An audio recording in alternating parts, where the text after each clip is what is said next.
Hello, मैं निर्मल निषाद। मैं एक फार्मासिस्ट हूँ। इस वीडियो में कॉमन कोल्ड के बारे में जानकारी दूंगा। कॉमन कोल्ड सामान्य सर्दी बुखार।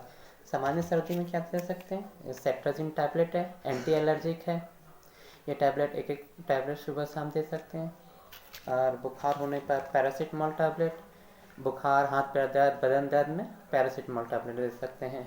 इसी के कॉम्बिनेशन में एक चेस्ट डाउन कोल्ड टैबलेट आता है, उसमें भी सेट्राजिन पैरासीटामोल मिक्स होते हैं, उसे भी दे सकते हैं। और ज़्यादा नोज़ ब्लॉक हो तो ओट्रेविन नेज़ल स्प्रे ये दे सकते हैं। बुखार ज़्यादा होने पर एंटीबायोटिक दे सकते हैं, एमॉक्सिसिलिन, सिफेक्जिम, एजिथ्रोमाइसिन।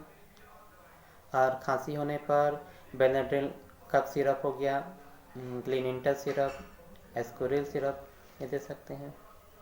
और गर्म पानी से भाप लेना है, ये गर्म पानी का यूज़ करना है।